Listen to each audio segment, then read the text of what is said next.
This is golf update number 5. So today I had a lesson with Sarah down at Glenelg. It was a driver fitting, but it was more of a lesson as well because I don't have any lessons or experience with drivers. We tried out the TaylorMade M1 and M2, I think, an old Big Bertha Callaway, and a Callaway Epic Sub-Zero GBB or something like that. And there was two versions with two different heads. One was like a slightly lower lofted one. Out of all the drivers I tried, the lower lofted Sub-Zero Callaway Epic was the one that felt the best with, like, I don't know if it's the jailbreak technology or just the way the head's designed. It felt a lot smoother and sort of had, I could feel the impact, and like it had a nice sound. It felt real nice and smooth. And I didn't really like the TaylorMade. It had like a clunky, heavy sort of feel and sound to it.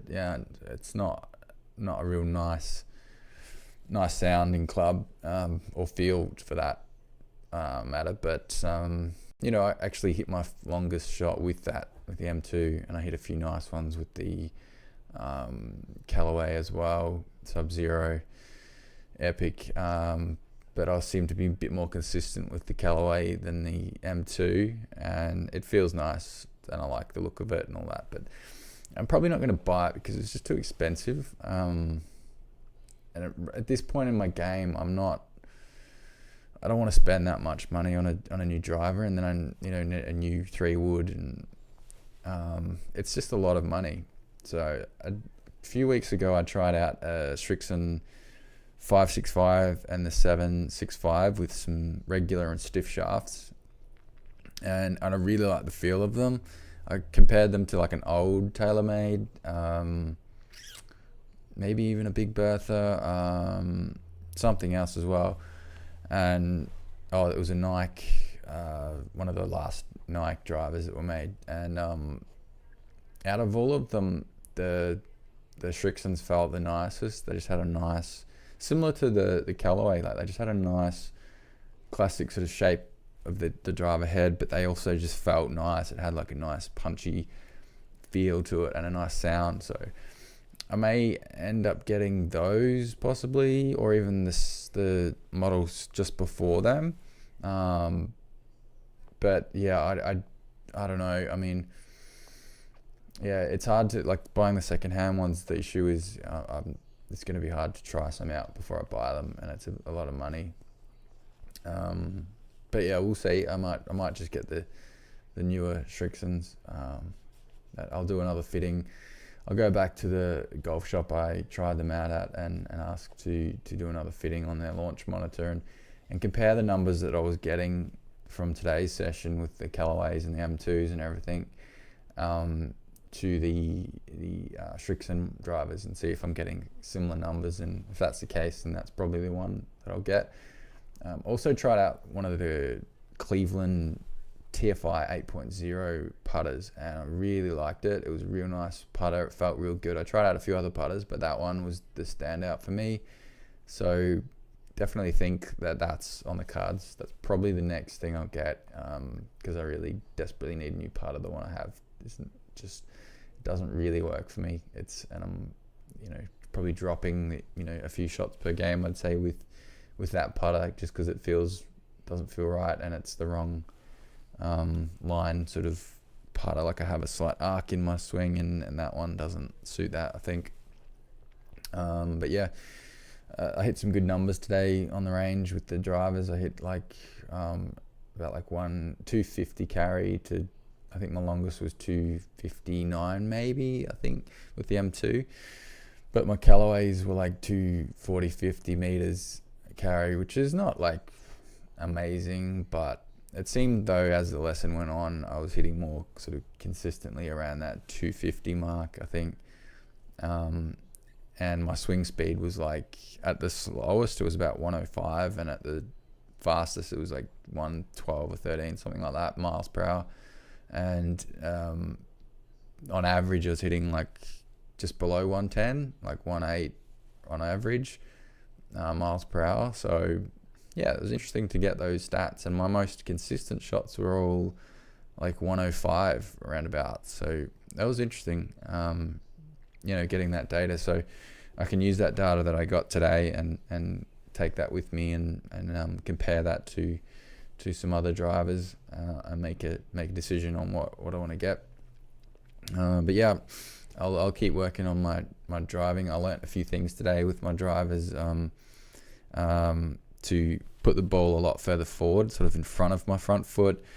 I was putting it too far back before, bring the tee up a bit higher, and I'm trying to hit up and really drive that ball forward and into the air, and try and create like a bit of a whipping action in my swing, and also not tilt back. I have a tendency to sort of tilt back and then drive up, so I'm trying to get rid of that out of my swing as well. So there's a few things I'm working on, and Sarah made a really good explanation of sort of what I want to aim for at the back of the ball, and she described it as like a window with 4 sections and 4 squares, and I want to hit the bottom left-hand square that's closest to me. So I'm trying to line the ball up and hit, a bit of a draw, I guess. And whenever I did that, and I was hitting a lot better. So yeah, I'm going to keep working on my swing, but I think the next thing I'll get is the putter, and I really need to get a new sand wedge too. So that's something I should probably get real soon, even if it's secondhand, like a nice Cleveland one. But the putter, yeah, definitely want that putter, and driver, yeah, it's something I need to get. Probably a new 3-wood as well. But yeah, I'm just gonna keep working in the net, playing a few rounds of golf here and there, and just keep at it and see how I can go. And one other thing I'm really trying to work on, I'm going to keep working on, is just to stick with Sarah's instruction and her teachings, and not get on tangents and go on the YouTube and go on the internet or whatever and read articles and different guides and stuff how to hit, because I think then it's going to confuse me with too much information coming at me and different approaches, and some of that information could be bad, and people always want to like give you tips. So just blocking that out, sticking with her instruction. I believe that her instruction is enough to get me where I want to go, for sure. She's got the skills, she's proved that she can make it, and I want to be able to play as good as her, or that would be awesome. So I think just sticking to her instruction alone is going to be the best thing for me, and I'll probably learn a lot quicker if I just follow her guide. And yeah, I think I've progressed and improved quite a bit since taking lessons with her. By the end of the year, I still think it's realistic that I could get to single digits or close to it even, and I just need to work on all those areas of my game. I think a few more driver sessions with her when I get a new driver. I think some putting lessons and chipping, like short game lessons, would be a good option for me as well, and keep working on the irons, and just regular lessons, and just keep working on all those things. And because I'm getting so many sort of lessons now, I need to be playing a lot more. I've got the golf net at home, so I can practice as much as I want. I've ordered some fake grass to hit off, like a proper tee area, because the one I've got is just like an old doormat I'm hitting off, because that hasn't come yet. So and that's getting torn up pretty quickly, so I'm going to need a replacement real soon. But yeah, I'm thinking as well I may end up getting like a cheap launch monitor, so I can get some of that data that Sarah was showing me today. Sort of swing speed and distance would be really useful. One of the other useful things I think she was showing me was the angle that I'm hitting up at the ball. A positive number was good, negative number's not good, and how open the face is, things like that. The cheaper launch monitors, I don't believe they have that sort of information. Smash factor was another thing she said was good, that you want to get around 1.5, and I was getting on my good shots, I'm getting like 1.45 or really close to that 1.5 number. And I think a lot of the cheaper range launch monitors have the smash factor feature too, so that's pretty cool that I could at least get that data. And down the track I probably could get like a swing bite club analysis sort of tool as well, so that can give me face angle data and all types of data and stuff like that. So these tools would be handy, but I could always book in lessons with Sarah and Askades, the TrackMan, as well, and compare that sort of information. So, but I think getting a launch monitor at home would be quite useful. So I want to get myself in a good position where practicing's not ever a problem. I've always got somewhere to practice, if it's just in the backyard or practicing on the range while I'm getting lessons, or practicing before a game when I go to play a game. But finding a golf course to join as a member is a big thing for me this year as well. I haven't really found one. There's a few good options, and I keep sort of rounding it down.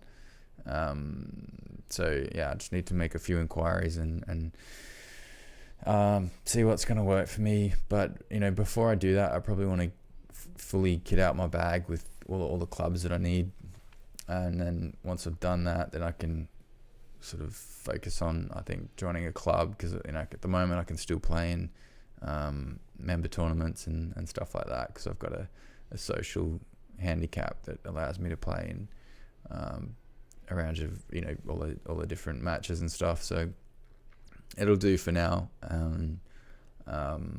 Just need to get out and play a bit more golf and see if I can get my handicap down.